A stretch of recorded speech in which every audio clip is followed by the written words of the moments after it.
Celestial Bodies is a fast-paced mecha combat tabletop RPG written by Charlotte Laskowski and Binary Star Games about humanity's long struggle to colonize the universe and what will become of them.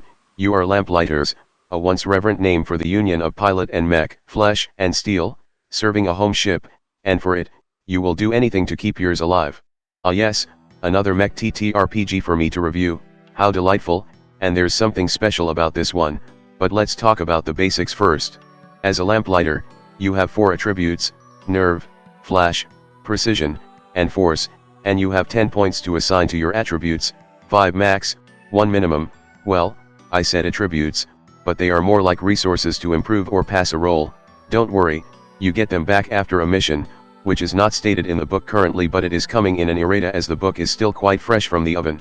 You also get an awesome mech, with 4 weight classes to choose from: light, medium, heavy, and ultra, and each are separated into flash and nerve classes, and yes, both are the same words used for 2 of your attributes. We will get to that in a minute or two. The number of grid the frame has correspond to how many health your frame has, and heavier weight has more health, plus armor at some grids to protect against scratch damage. However, the number of grid you have also affect how easy it is to hit your frame, so piloting an ultra might not necessarily means that you can survive longer than a lighter mech, but it does mean that you can carry a fuck ton of guns. Each frame also has its own unique traits, and figuring them out can be a key to further optimize your build, as you can customize the heck out of these mechs.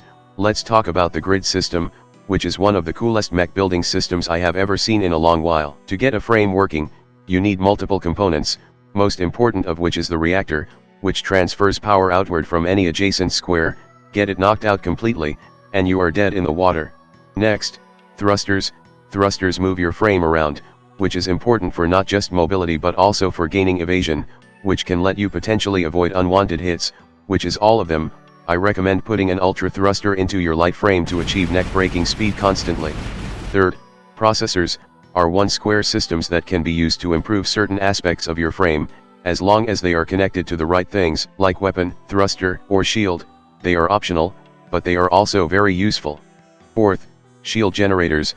For people that don't want to use only evasion to protect their guts, a shield generator protects any adjacent square. They are essentially extra health.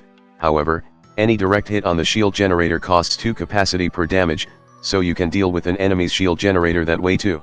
Finally, let's talk about guns. You have shooty weapons, rifles, shotguns, big fucking gun, even bigger fucking gun.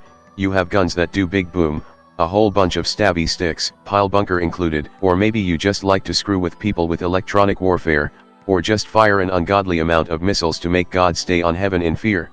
You can pick whatever you want, just fuck it.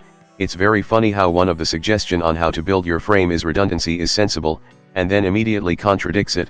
However, you do have to keep one thing in mind: everything besides weapons can have their entire grid spin around. Weapon can only flip around, which mean the shape of your frame grids is suddenly very important on what weapons you can fit in them. And just from whatever there is currently in the book, you have practically countless build strategies on getting the most out of your frame, not just your choice of weapons or systems, but also their placements and facings to get the most out of your cramped internal.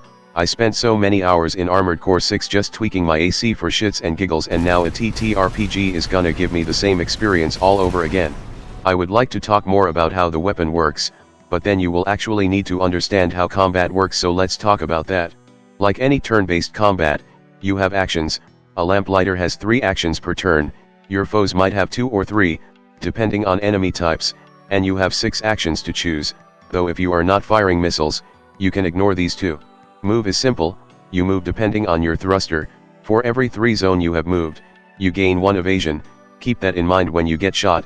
Repair restores function of 1 square of a damaged part, but it takes 2 actions, so unless you really need something, it's probably not worth it. And tackle, which is summarized by its tagline: you ram your opponent with your own frame, that's all.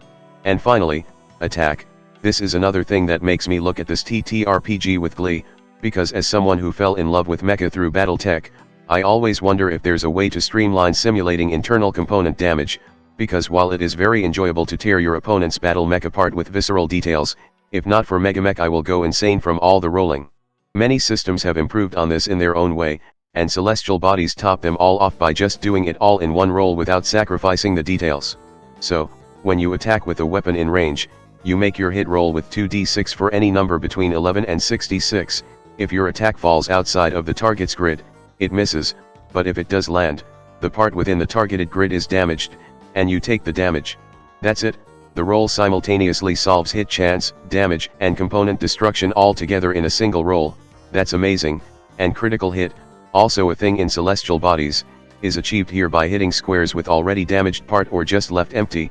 Then you can activate crit effect depending on what weapon you used, like the pile bunker, which can instantly destroy anything lighter than an ultra with 24 goddamn damage strike. However, it would really suck if the one hit you took happens to be right in where you don't want it to be, or you missed by just a square.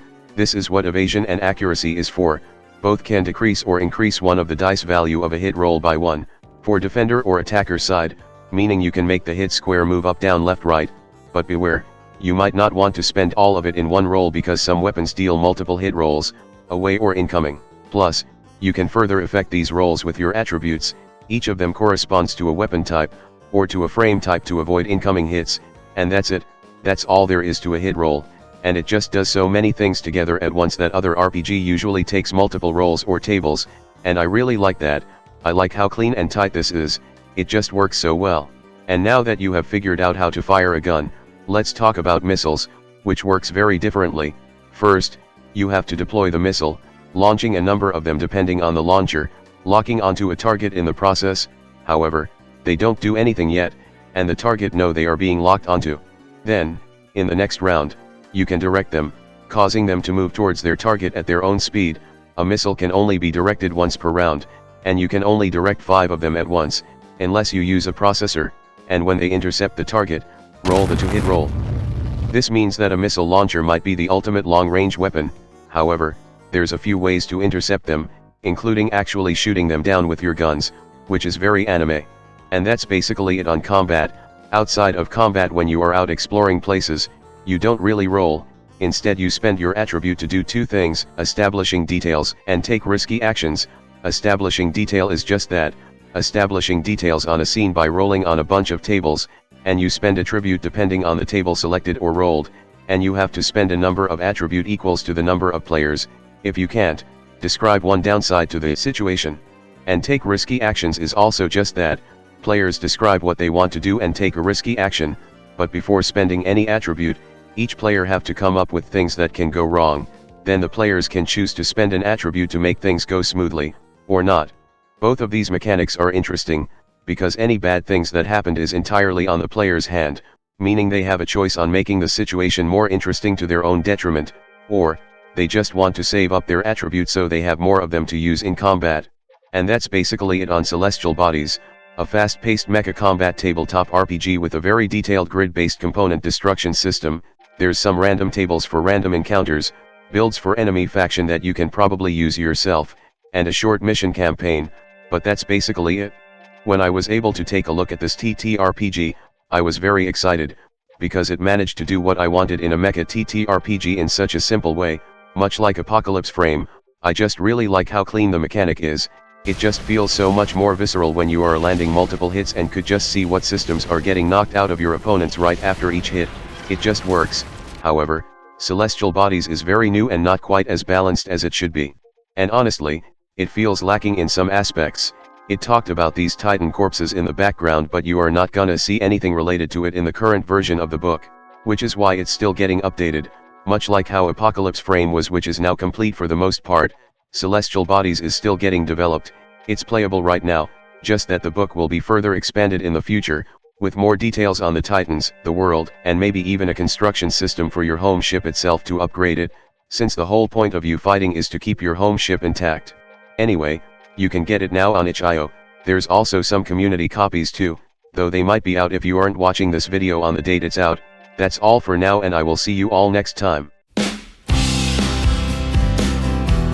Hello there, if you like this video, please subscribe to my channel and click that notification bell button. If you really want to support my channel, you could visit my Patreon page, or buy me some coffee, links in the description. Anyway, have a nice day.